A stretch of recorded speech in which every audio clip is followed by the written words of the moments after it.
ঢাকার ব্যস্ত রাজপথগুলো সেই সন্ধ্যায় কেমন জানি ঝিমিয়ে পড়েছিল। ২০২৫-এর মার্চের গুমোট গরম বাতাস জানলায় ধাক্কা দিচ্ছিল ঠিকই, কিন্তু গাড়ির এসির ভেতরেও রিয়া সেনগুপ্তের কপালে বিন্দু বিন্দু ঘাম। চট্টগ্রাম থেকে এই দীর্ঘ পথটা তাকে ক্লান্ত করে ফেলেছে। মাথাটা ছিঁড়ে যাচ্ছে যন্ত্রণায়। আসলে আজ সারা দিনটাই বিষাক্ত ছিল। বোর্ড মিটিংয়ের সেই তিক্ত তর্কাতর্কি, বিনিয়োগকারীদের হাজারটা কটু প্রশ্ন, আর শেষে বিক্রম চ্যাটার্জির সেই অর্ধেক বলে রাখা অপমানজনক কথাগুলো সব বিষ হয়ে মগজে চেপে বসেছে। রিয়া সেনগুপ্ত, সেনগুপ্ত হেরিটেজ সিল্কসের সেই দাপুটে সিইও, যার জুতোজোড়ার শব্দ শুনলে অফিসের করিডোরে পিনপতন নীরবতা নেমে আসে। সেই রিয়া আজ নিজের বিলাসবহুল সেডানের স্টিয়ারিং ধরে রাস্তার একপাশে গাড়িটা থামাতে বাধ্য হলেন। ইঞ্জিনটা বন্ধ করতেই চারপাশটা ভয়ানক নিস্তব্ধ হয়ে গেল। নিজের দ্রুত হৃৎস্পন্দন যেন নিজেই শুনতে পাচ্ছিলেন। সিটে মাথা এলিয়ে চোখ বুজলেন তিনি। গলার কাছে একটা দলা পাকানো যন্ত্রণা। ভাবলেন ড্যাশবোর্ডের ড্রয়ারে নিশ্চয়ই কোনো ব্যথানাশক ওষুধ থাকবে। কাপা হাতে ড্রয়ারটা টান দিলেন তিনি, কিন্তু ওষুধের বদলে তার হাতে উঠে এলো এক অদ্ভুত স্তূপ। সবার ওপরে একটা জীর্ণ নীল কাভারের নোটবুক, তার নিচে একটা ছোট ছবি, একদম সাধারণ একটা মেয়ে, পরনে সালোয়ার কামিজ, ঠোঁটে এক চিলতে হাসি। আর সব কিছুর নিচে ভাঁজ করা একটা গ্যারেজের বিল, যার কোণাগুলো ঘাম আর অযত্নে চটচটে হয়ে গেছে। রিয়া প্রথমে নোটবুকটা খুললেন। প্রথম পাতায় হাতের লেখাটা দেখে তার বুকটা ধক করে উঠল। তারেক, সেই তারেক মাহমুদ, যাকে মাত্র ৩ দিন আগে একটা তুচ্ছ কারণে ফোনে চিৎকার করে চাকরি থেকে বের করে দিয়েছিলেন তিনি। নোটবুকে লেখা ছিল, ম্যাডামের খালি পেটে রাগ তাড়াতাড়ি আসে, গাড়িতে সবসময় শুকনো বিস্কুট আর খাকড়া রাখতে হবে। পরের পাতায় চোখ পড়তেই রিয়ার গলার ভেতরটা বুজে এলো। মঙ্গলবার সকালে মন খুব খিটখিটে থাকে, তখন ভজনটা ধীর আওয়াজে চালালে ম্যাডাম শান্ত হন। ম্যাডাম যখন চুপচাপ বাইরে তাকিয়ে থাকবেন, তখন ভুলেও কোনো প্রশ্ন করা যাবে না, শুধু সাবধানে গাড়িটা চালিয়ে গন্তব্যে পৌঁছতে হবে। রিয়ার মনে পড়ল, তারেক কোনোদিন তাকে বিরক্ত করেনি। যখন তিনি হতাশ হয়ে কাঁদতেন বা ঝগড়া করে গাড়িতে উঠতেন, আয়নায় তারেকের চোখ দুটো সব সময় অনুগত পাহারাদারের মতো স্থির থাকত। কিন্তু এই বিলটা কিসের?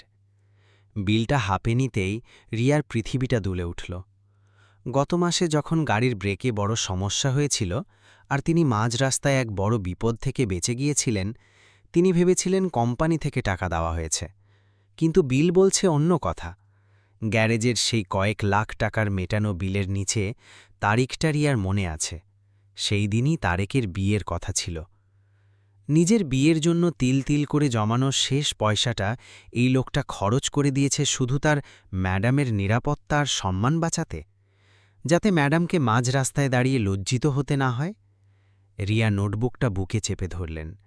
তার সমস্ত ক্ষমতা, ব্যাংক ব্যালেন্স আর সিইও পদবিটা এই মুহূর্তে একটা জীর্ণ ডায়েরির পাতার কাছে কত তুচ্ছ।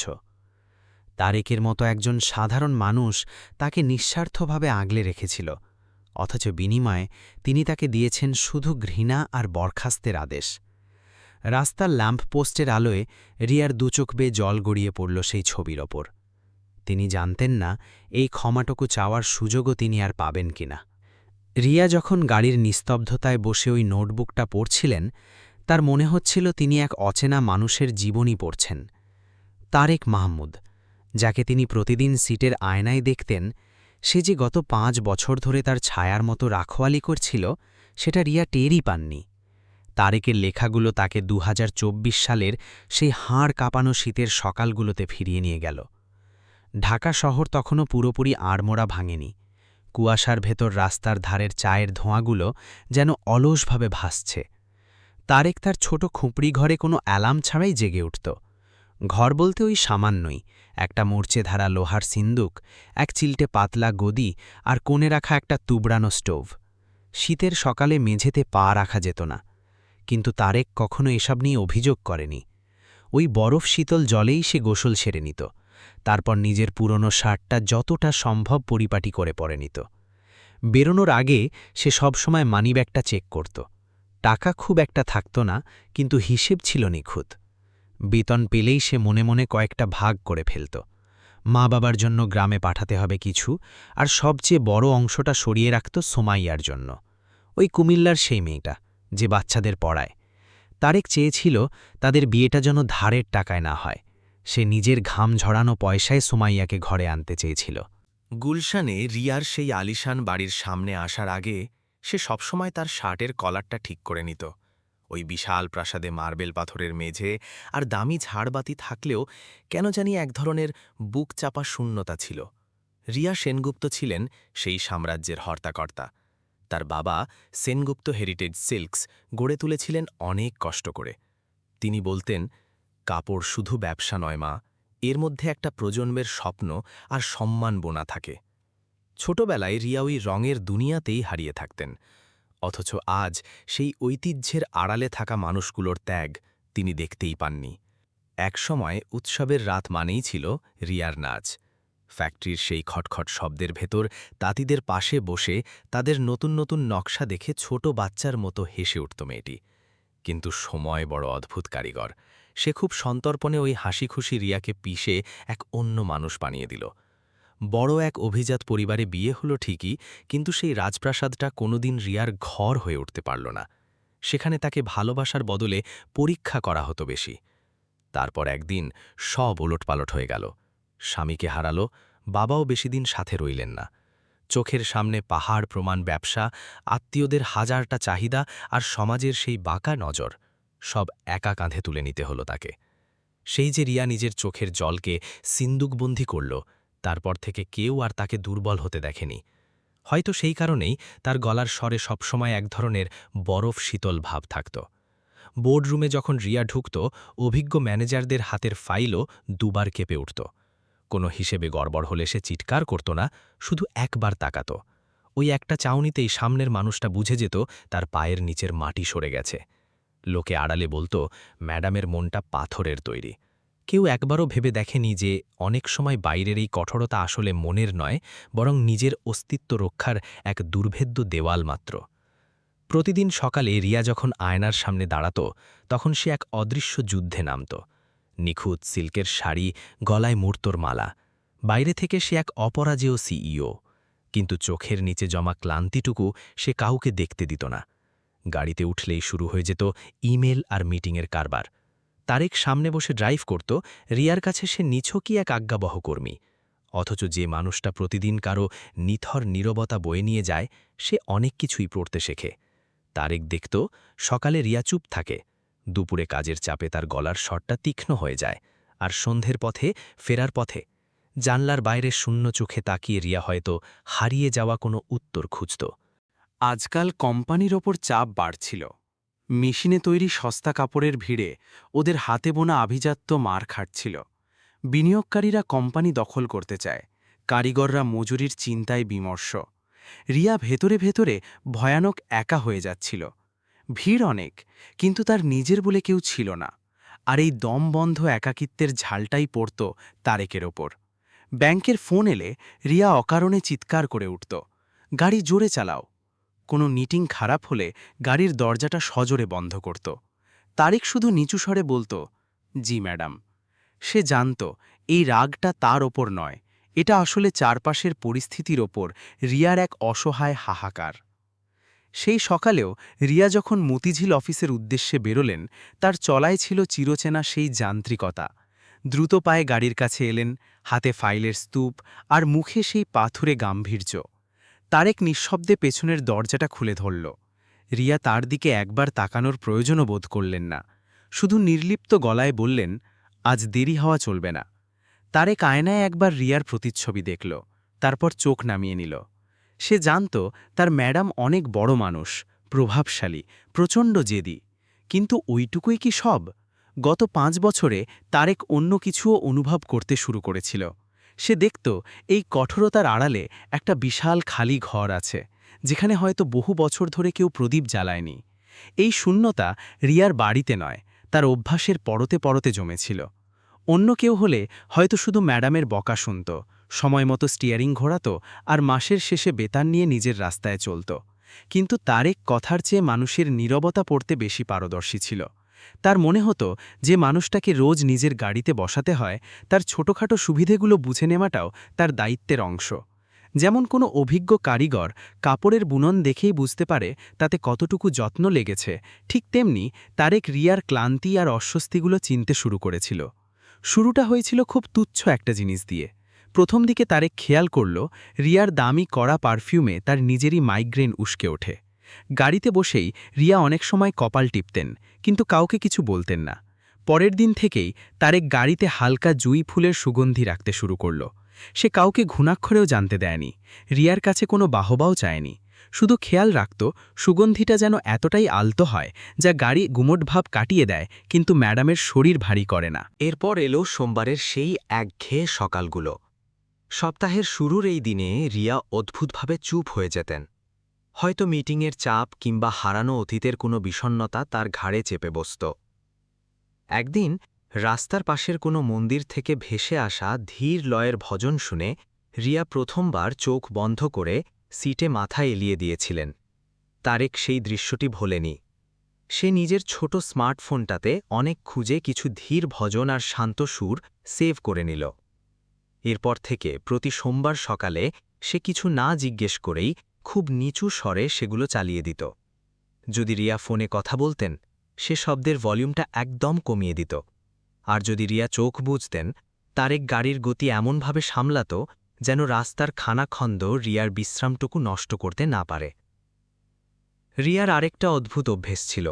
সে খাবার কথা বেমালুম ভুলে যেত। সারাদিন শুধু কফি খেয়ে মিটিংয়ের পর মিটিং করে যখন বিকেলে গাড়িতে উঠত, তখন তার মেজাজটা খিটখিটে হয়ে যেত। ছোট ছোট কথায় সে রেগে আগুন হয়ে যেত। তারেক বুঝে নিয়েছিল এটা শুধু স্বভাব নয়, এটা খালি পেটের দহন। সে চুপিসারে গাড়ির পেছনের পকেটে সবসময় খাকরা, হালকা ছোলা আর জলের অতিরিক্ত বোতল রাখতে শুরু করল। সে কোনোদিন বলেনি, ম্যাডাম খেয়ে নিন, কারণ সে জানত রিয়াকে জ্ঞান দেওয়া মানেই বিপদ। শুধু যখন দেখত রিয়া ক্লান্ত হয়ে ফাইলটা পাশে রেখেছেন, তখন তারেক আয়না থেকে পরিস্থিতি দেখে খুব শান্ত স্বরে বলত, ম্যাডাম, পেছনের পকেটে জল রাখা আছে। অনেকবারই রিয়া কিছুই না বলে প্যাকেটগুলো খুলে খেয়ে নিতেন। কোনোদিন ধন্যবাদ বলেননি, কিন্তু তারেকের কাছে সেটুকুই ছিল পরম তৃপ্তি। সন্ধে নাগাদ রিয়ার ওই জমানো রাগটা আপনা আপনি জল হয়ে যেত। ঢাকার রাস্তার গোলকধাঁধাও তারেকের মুখস্থ ছিল।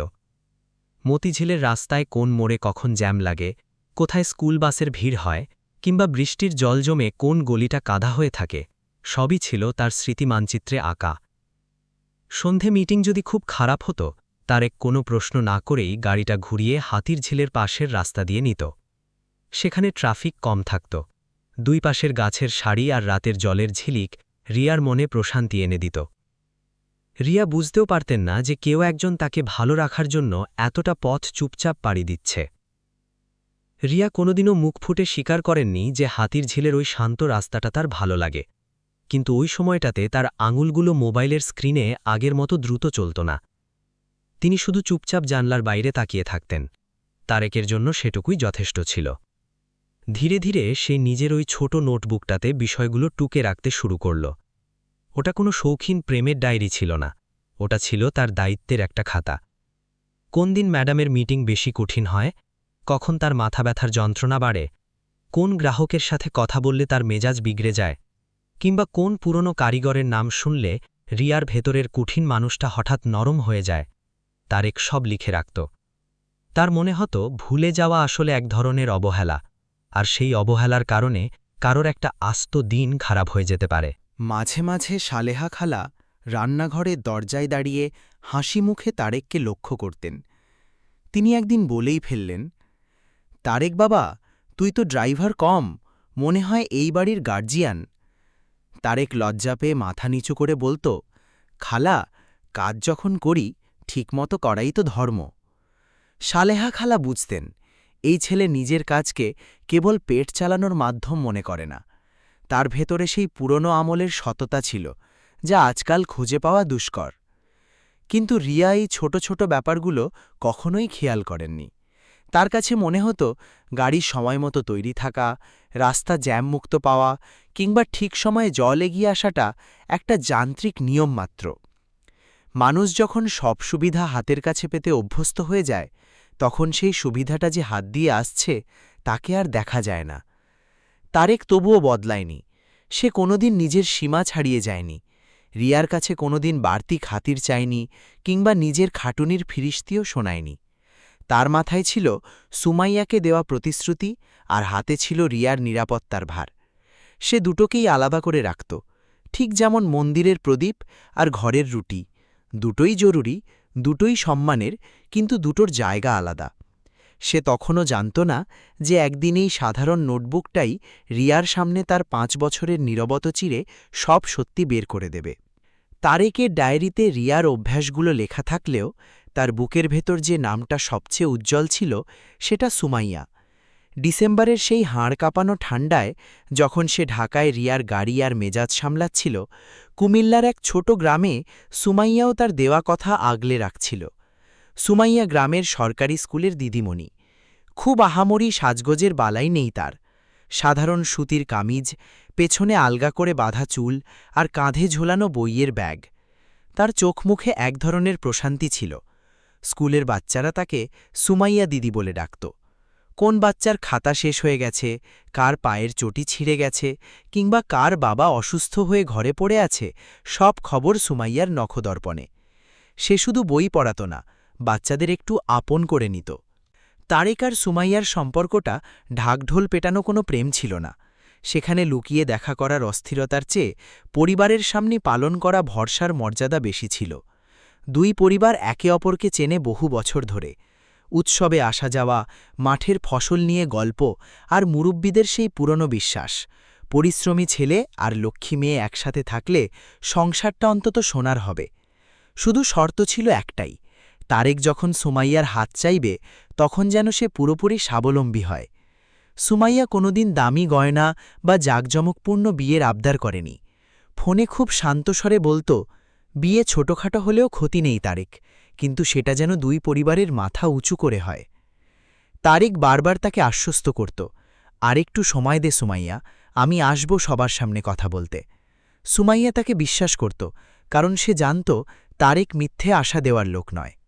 কিন্তু অপেক্ষাটা যতই গভীর হোক না কেন, সময়ের সাথে সাথে তার ভার বাড়ে। গ্রামের মানুষ বড় কড়া কথা বলে। কুঁয়োপাড়ে মহিলারা সুমাইয়ার মাকে শুনিয়ে শুনিয়ে বলত, মেয়ের বয়স তো বাড়ছে, আর কতদিন এভাবে আটকে রাখবেন। মন্দিরের সামনে বসে থাকা মুরব্বীরাও ফিসফাস করত, ভালো সম্বন্ধ তো বারবার আসে না। আত্মীয় স্বজনের মুখে চিন্তার ভান থাকলেও তাদের কথার বিষে কোনো খামতি ছিল না। সুমাইয়ার মা শুরুতে হেসে কথা উড়িয়ে দেওয়ার চেষ্টা করতেন, কিন্তু ধীরে ধীরে তার চোখের তলায় দুশ্চিন্তার কালো ছায়া নামতে শুরু করল। বাবা মানুষটা চিরকালই একটু কম কথা বলেন, কিন্তু আজকাল তাকে দেখা যায় গভীর রাত অবধি উঠোনের চৌকিতে একা বসে আছেন। সামনের অন্ধকারে শূন্য চোখে তাকিয়ে তিনি যেন এমন কোনো হিসেব মেলানোর চেষ্টা করছেন যার উত্তর তার কাছেও নেই। মাঝে মাঝে সালেহা খালা রান্নাঘরের দরজায় দাঁড়িয়ে হাসি মুখে তারেককে লক্ষ্য করতেন। তিনি একদিন বলেই ফেললেন, তারেক বাবা, তুই তো ড্রাইভার কম, মনে হয় এই বাড়ির গার্জিয়ান। তারেক লজ্জা পেয়ে মাথা নিচু করে বলত, খালা, কাজ যখন করি ঠিকমতো করাই তো ধর্ম। সালেহা খালা বুঝতেন এই ছেলে নিজের কাজকে কেবল পেট চালানোর মাধ্যম মনে করে না, তার ভেতরে সেই পুরনো আমলের শতকা ছিল যা আজকাল খুঁজে পাওয়া দুষ্কর। কিন্তু রিয়া এই ছোট ছোট ব্যাপারগুলো কখনোই খেয়াল করেননি। তার কাছে মনে হতো গাড়ি সময়মতো তৈরি থাকা, রাস্তা জ্যাম মুক্ত পাওয়া কিংবা ঠিক সময়ে জল এগিয়ে আসাটা একটা যান্ত্রিক নিয়ম মাত্র। মানুষ যখন সব সুবিধা হাতের কাছে পেতে অভ্যস্ত হয়ে যায় তখন সেই সুবিধাটা যে হাত দিয়ে আসছে তাকে আর দেখা যায় না। তারেক তবুও বদলায়নি। সে কোনো দিন নিজের সীমা ছাড়িয়ে যায়নি, রিয়ার কাছে কোনো দিন বাড়তি খাতির চায়নি কিংবা নিজের খাটুনির ফিরিস্তিও শোনায়নি। তার মাথায় ছিল সুমাইয়াকে দেওয়া প্রতিশ্রুতি আর হাতে ছিল রিয়ার নিরাপত্তার ভার। সে দুটোকেই আলাদা করে রাখত, ঠিক যেমন মন্দিরের প্রদীপ আর ঘরের রুটি। দুটোই জরুরি, দুটোই সম্মানের, কিন্তু দুটোর জায়গা আলাদা। সে তখনও জানত না যে একদিন এই সাধারণ নোটবুকটাই রিয়ার সামনে তার 5 বছরের নীরবতা চিরে সব সত্যি বের করে দেবে। তারেকের ডায়েরিতে রিয়ার অভ্যাসগুলো লেখা থাকলেও তার বুকের ভেতর যে নামটা সবচেয়ে উজ্জ্বল ছিল সেটা সুমাইয়া। ডিসেম্বরের সেই হাড় কাঁপানো ঠান্ডায় যখন সে ঢাকায় রিয়ার গাড়ি আর মেজাজ সামলাচ্ছিল, কুমিল্লার এক ছোট গ্রামে সুমাইয়াও তার দেওয়া কথা আগলে রাখছিল। সুমাইয়া গ্রামের সরকারি স্কুলের দিদিমণি। খুব আহামরি সাজগোজের বালাই নেই তার। সাধারণ সুতির কামিজ, পেছনে আলগা করে বাঁধা চুল আর কাঁধে ঝোলানো বইয়ের ব্যাগ। তার চোখে মুখে এক ধরনের প্রশান্তি ছিল। স্কুলের বাচ্চারা তাকে সুমাইয়া দিদি বলে ডাকত। কোন বাচ্চার খাতা শেষ হয়ে গেছে, কার পায়ের চোটটি ছিঁড়ে গেছে, কিংবা কার বাবা অসুস্থ হয়ে ঘরে পড়ে আছে, সব খবর সুমাইয়ার নখদর্পণে। সে শুধু বই পড়াত না, বাচ্চাদের একটু আপন করে নিত। তারেক আর সুমাইয়ার সম্পর্কটা ঢাকঢোল পেটানো কোনো প্রেম ছিল না। সেখানে লুকিয়ে দেখা করার অস্থিরতার চেয়ে বাড়ির সামনে পালন করা ভরসার মর্যাদা ছিল বেশি। দুই পরিবার একে অপরকে চেনে বহু বছর ধরে।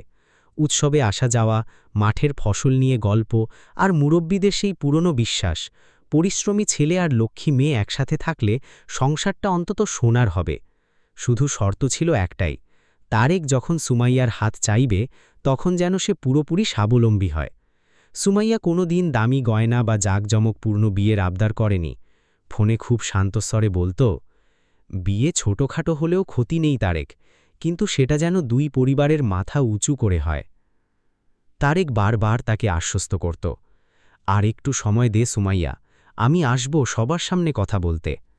সুমাইয়া তাকে বিশ্বাস করত, কারণ সে জানত তারেক মিথ্যে আশা দেওয়ার লোক নয়। কিন্তু অপেক্ষাটা যতই গভীরই হোক না কেন, সময়ের সাথে তার ভার বাড়ে। গ্রামের মানুষ বড় কড়া কথা বলে। কুয়োপাড়ে মহিলারা সুমাইয়ার মাকে শুনিয়ে শুনিয়ে বলত, মেয়ের বয়স তো বাড়ছে, আর কতদিন এভাবে আটকে রাখবেন। মন্দিরের সামনে বসে থাকা মুরব্বীরাও ফিসফিস করত, ভালো সম্বন্ধ তো বারবার আসে না। আত্মীয় স্বজনের মুখে চিন্তার ভান থাকলেও তাদের কথার বিষে কোনো খামতি ছিল না। সুমাইয়ার মা শুরুতে হেসে কথা উড়িয়ে দেওয়ার চেষ্টা করতেন, কিন্তু ধীরে ধীরে তার চোখের তলায় দুশ্চিন্তার কালো ছায়া নামতে শুরু করল। বাবা মানুষটা চিরকালই একটু কম কথা বলেন, কিন্তু আজকাল তাকে দেখা যায় গভীর রাত পর্যন্ত উঠোনের চৌকিতে একা বসে আছেন। সামনের অন্ধকারে শূন্য চোখে তাকিয়ে তিনি যেন এমন কোনো হিসেব মেলানোর চেষ্টা করছেন যার উত্তর তার কাছেও নেই। এক বিকেলে স্কুল থেকে ফিরে সুমাইয়া দেখল ঘরে মেহমান। তকতকে পিতলের গ্লাসে চা রাখা। সবাই খুব গম্ভীর।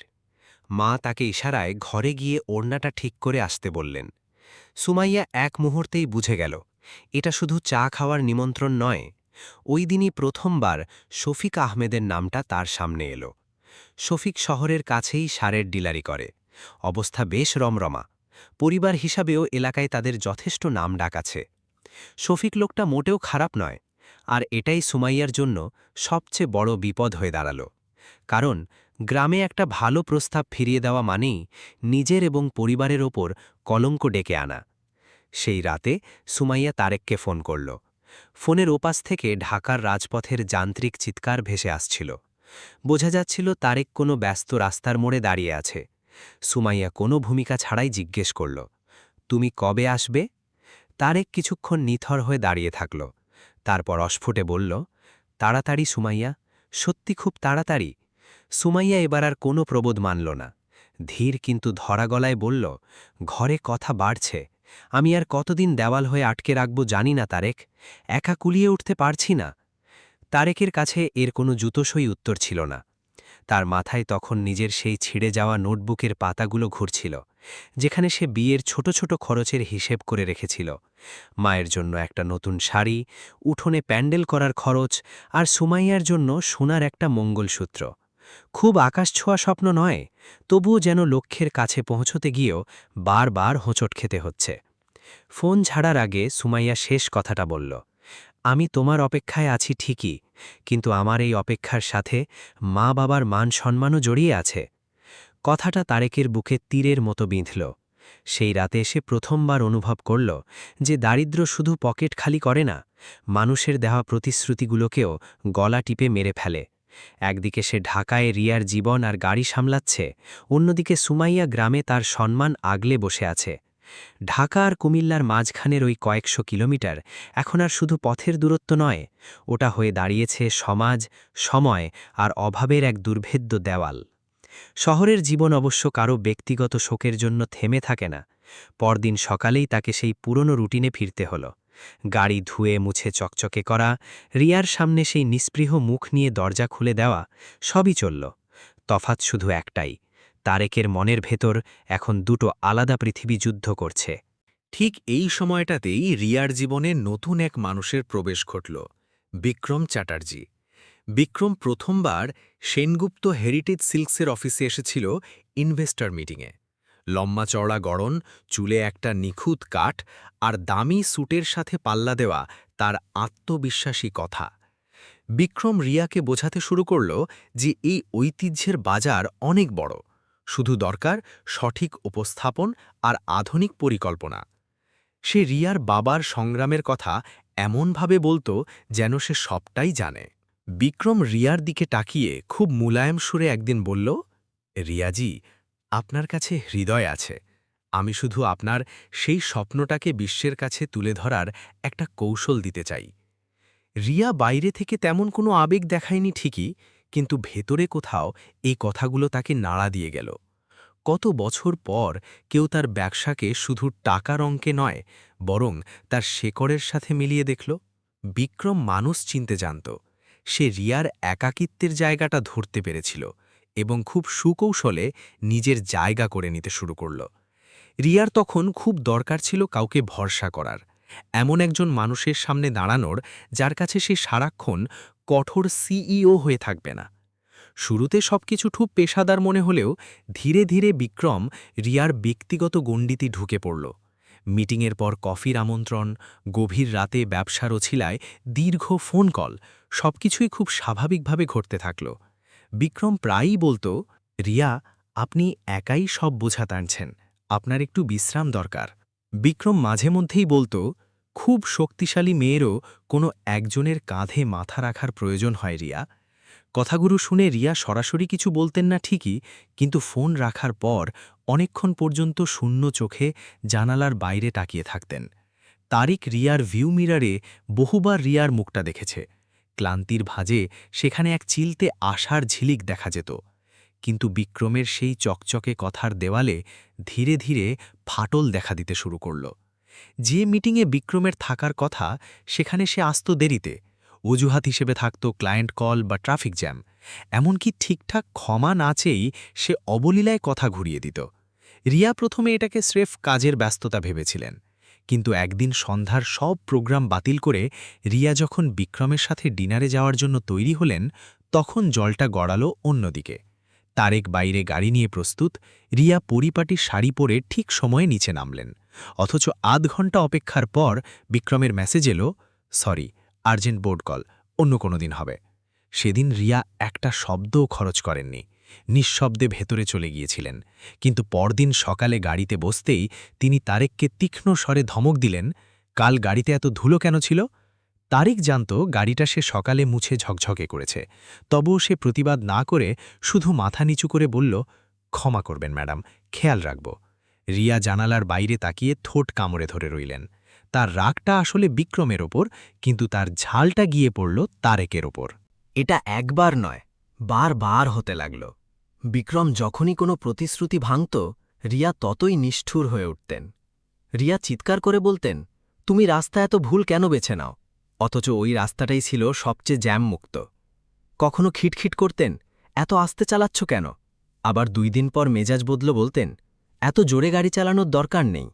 তারিক বুঝত এগুলো স্রেফ ড্রাইভিংয়ের অভিযোগ নয়।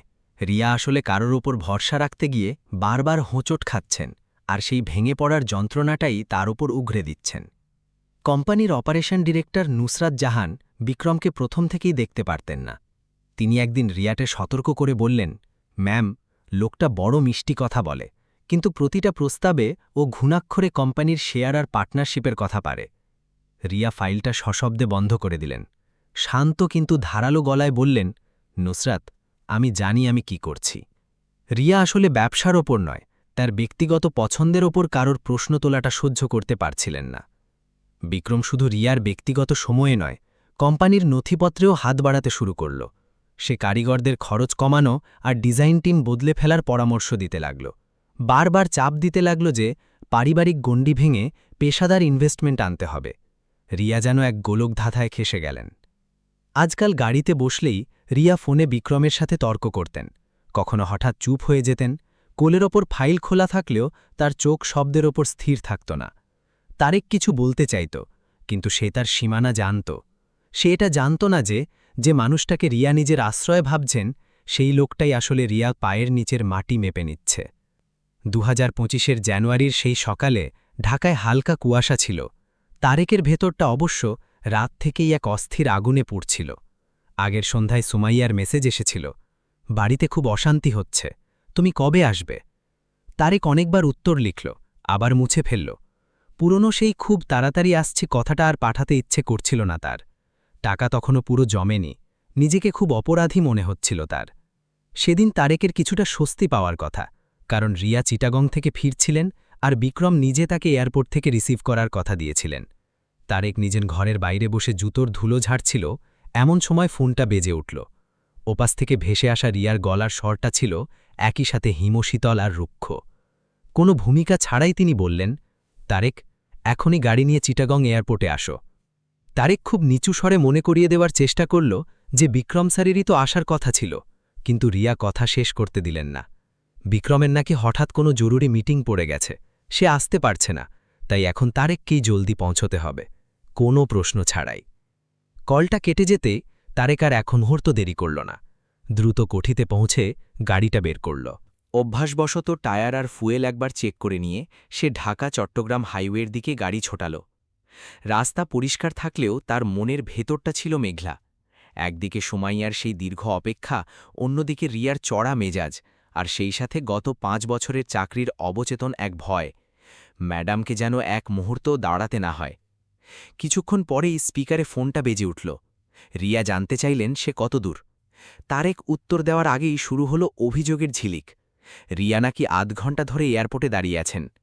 বিক্রমের ব্যবহারে তিনি আগে থেকেই তিতকুটে হয়েছিলেন, এখন তারেকের দেরি হওয়াটা যেন মরার ওপর খাড়ার ঘা হয়ে দাঁড়াল। তারেক শুধু এটুকু বলতে পারল যে সে রাস্তায় আছে এবং তাড়াতাড়ি পৌঁছনোর চেষ্টা করছে। কিন্তু এই চেষ্টা শব্দটাই যেন রিয়ার গায়ে আগুন ধরিয়ে দিল। তিনি তীক্ষ্ণ গলায় বললেন যে তার চেষ্টা করার দরকার নেই, সময় মতো পৌঁছনোই ছিল তার আসল কাজ। ফোন কেটে গেলেও সেই অশান্তির মেঘটা গাড়ির ভেতরেই রয়ে গেল। তারেক রাস্তার দিকে নজর স্থির রেখে স্টিয়ারিংটা শক্ত করে ধরল।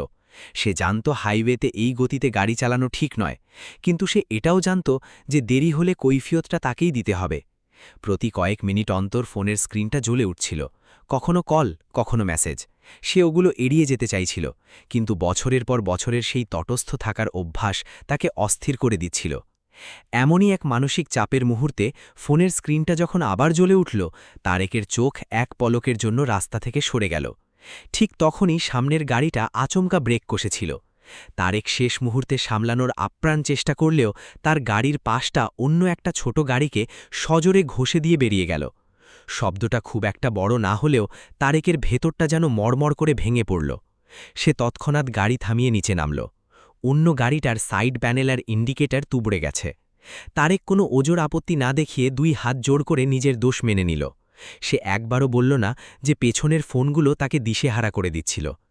গরিব মানুষ অনেক সময় সত্যিটাও বলতে পারে না, কারণ সেই সত্যিটাই তার ক্ষতির কারণ হয়ে দাঁড়ায়। ভদ্রলোক মেরামতের একটা খরচ জানালেন। টাকার অঙ্কটা শোনা মাত্র তারেকের চোখের সামনে সুমাইয়ার মুখটা ভেসে উঠল। এই সেই টাকা যা সে গ্রামে গিয়ে বিয়ে পাকা করার জন্য তিল তিল করে জমিয়েছিল। ফোনটা আবার বাজল, কিন্তু সে এবার আর ধরল না। সে যেন 2 রাস্তার মাঝখানে এক জীবন্ত লাশ হয়ে দাঁড়িয়ে রইল। তারেক নিঃশব্দে কাছের এটিএম থেকে টাকাটা তুলল। নোটগুলো হাতে নেওয়ার সময় তার আঙুলগুলো কাঁপছিল। ক্ষতির টাকা মিটিয়ে দিয়ে একটা ছোট কাগজে সই করিয়ে সে আবার গাড়িতে বসল। আয়নায় নিজের ফ্যাকাশে মুখটা দেখে সে শিউরে উঠিল, কিন্তু চোখ ছিল শুকনো। কাঁদার মতো বিলাসিতা করার সময় এখন তার নেই। গাড়ি আবার চলতে শুরু করল। কিছুক্ষণ পর সে রিয়ার ফোনটা তুলল। ওপাশ থেকে সেই একই হাহাকার। তারেক খুব নিচু গলায় শুধু বলল, বাস ম্যাডাম, এই তো এসে গেছি। সে দুর্ঘটনার একটা বর্ণও উচ্চারণ করল না। সে জানত সত্য বলার সাহসও পকেটের অবস্থার ওপর নির্ভর করে, আর তার পকেট ততক্ষণে শূন্য হয়ে গেছে। এয়ারপোর্টে পৌঁছতেই দেখা গেল রিয়া বাইরে দাঁড়িয়ে আছেন। তার মুখে ক্লান্তির চেয়ে অপমানের ছাপ ছিল বেশি। বিক্রমের না আসার ক্ষতটা বোধহয় এখনও দগদগ করছিল, আর তারেকের দেরি হওয়াটা সেই আগুনেই ঘি ঢেলে দিয়েছে। তারেক তড়িঘড়ি করে দরজা খুলে দিল, কিন্তু রিয়া তার দিকে একবারও তাকালেন না। তিনি ধপ করে পেছনের সিটে বসলেন এবং দরজাটা এত জোরে বন্ধ করলেন যে তারেকের হাত দুটো স্টিয়ারিংয়ের ওপর কেঁপে উঠল। গাড়ির ভেতরটা তখন কবরের মতো নিস্তব্ধ, শুধু এসির একটা একটানা ঘর আওয়াজ। কিছুক্ষণ পর রিয়া মুখ খুললেন। 2 ঘন্টারও বেশি দাঁড়িয়েছিলাম আমি। দায়িত্ব যদি পালন করতে নাই পারো তবে আগেভাগে জানিয়ে দেওয়া উচিত ছিল। তারেক আয়নায় চোখ রাখার সাহস পেল না। সে শুধু মরার মতো গলায় বলল, মাফ করবেন ম্যাডাম।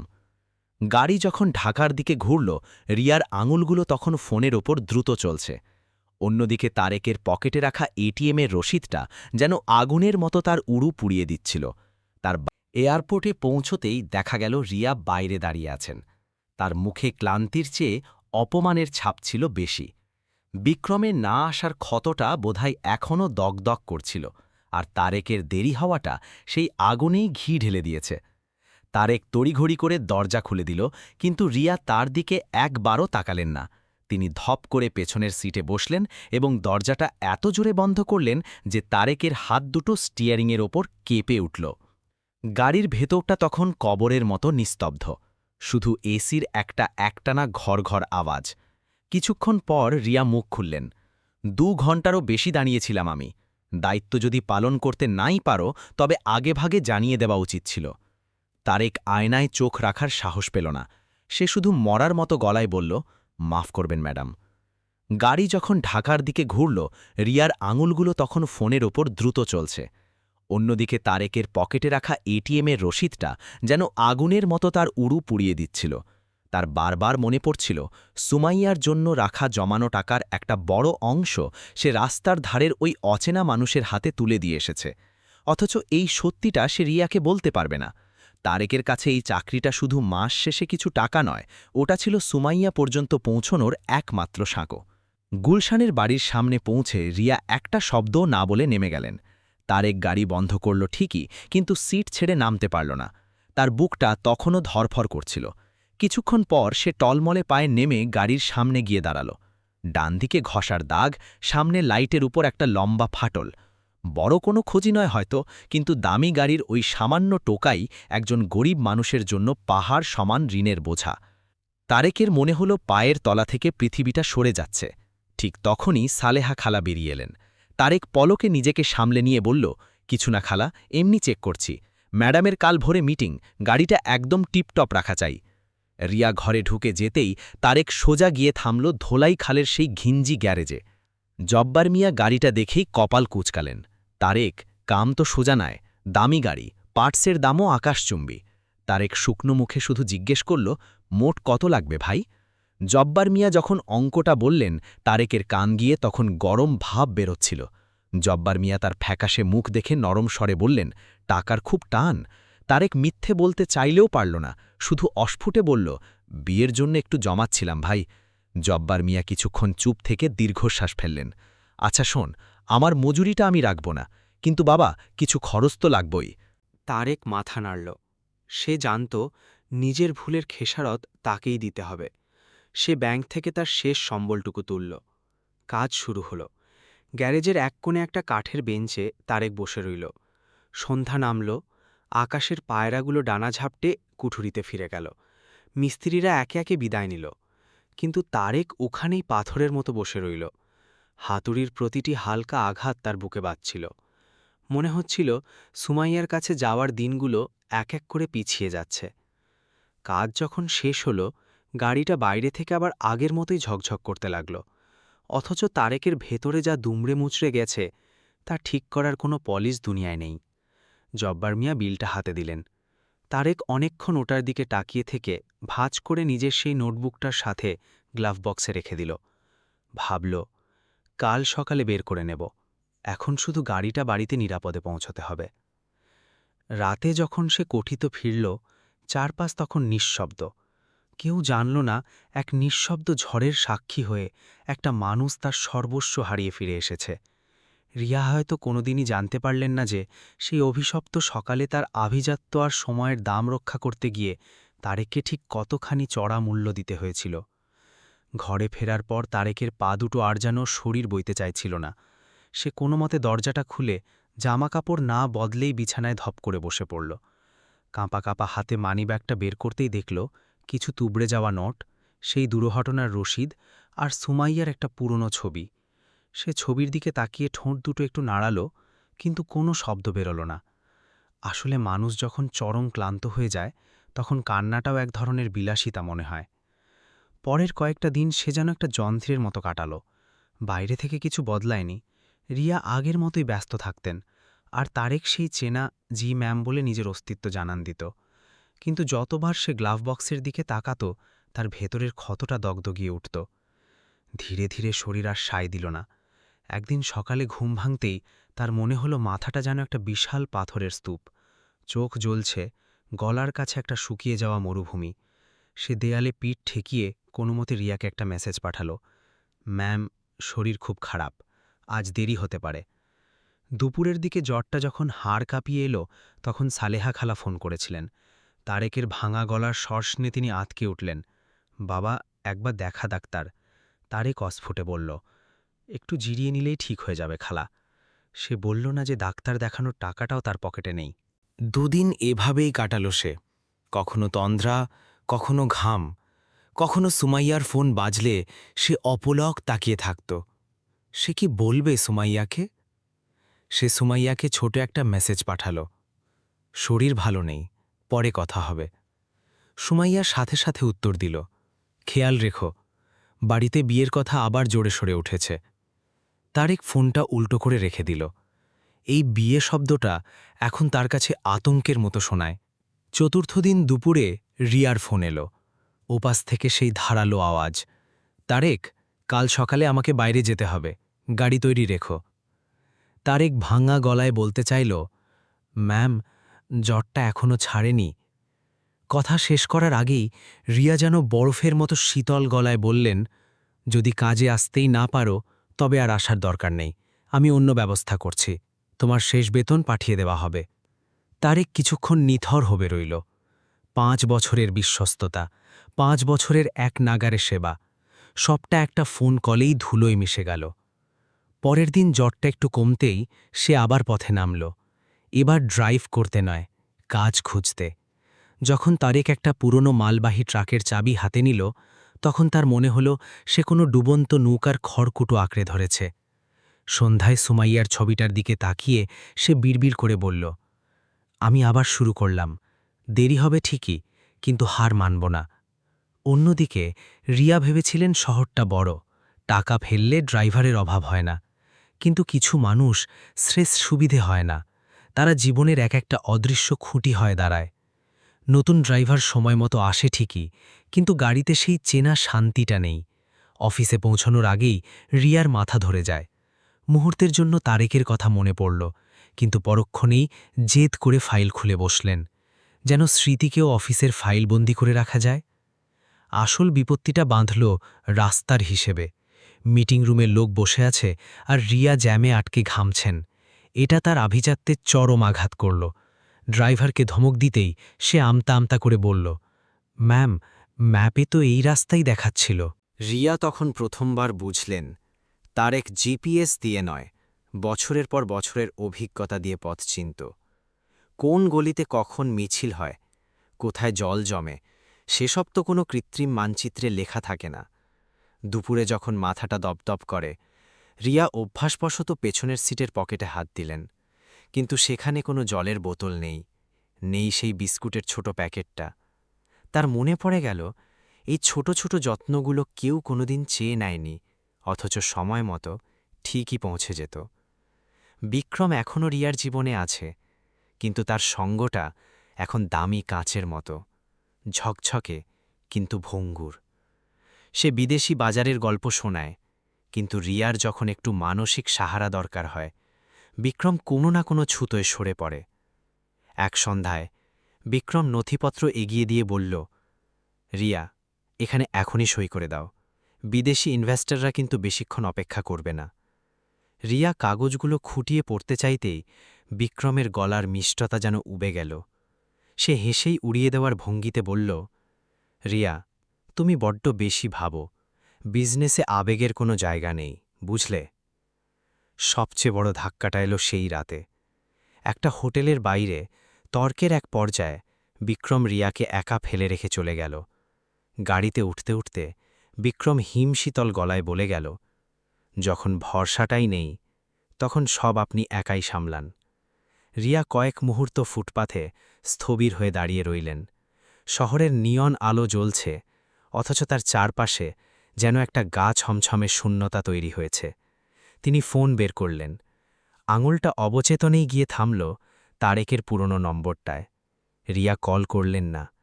আভিজাত্যের অহংকারটা এখনও পুরোপুরি ভেঙে চুরমার হয়ে যায়নি, তবে তাতে চওড়া ফাটল ধরেছে। বাড়ি ফেরার পথে তিনি প্রথমবার অনুভব করলেন তারেকের ওই 5 বছরের নীরবতা আসলে কোনো দুর্বলতা ছিল না। রিয়া সেদিন অনেকক্ষণ ঘুমানোর চেষ্টা করলেন, কিন্তু বারবার তার চোখের সামনে ভেসে উঠছিল গাড়ির সেই খালি পকেট, জিপিএসের দেখানো ভুল রাস্তা, আর তারেকের সেই মরা মুখটা। 2025-এর মার্চের এক দুপুরে সাভার থেকে ঢাকায় ফেরার পথে রিয়ার সব ক্লান্তি যেন একসাথে হানা দিল। কারিগরদের পাওনা, বিক্রমের চাপ, নুসরাতের সাবধানবাণী, সব যেন মাথার ভেতর হাতুড়ি পেটাচ্ছিল। নতুন ড্রাইভার না থাকায় রিয়া নিজেই স্টিয়ারিং ধরলেন। নিজেকে বোঝালেন তিনি তো আর দুর্বল নন, সব সামলে নিতে পারবেন, কিন্তু শরীর অনেক সময় সেই ধকল সইতে পারে না, যা মন অস্বীকার করে। হাইওয়ে থেকে শহরের রাস্তায় ঢোকার মুখেই রিয়ার মাথাটা বনবন করে ঘুরে উঠল। তিনি কোনোমতে রাস্তার একপাশে গাড়িটা থামিয়ে স্টিয়ারিংয়ের উপর মাথা রেখে বসে রইলেন। ভাবলেন গাড়িতে বোধহয় কোনো ওষুধ রাখা আছে।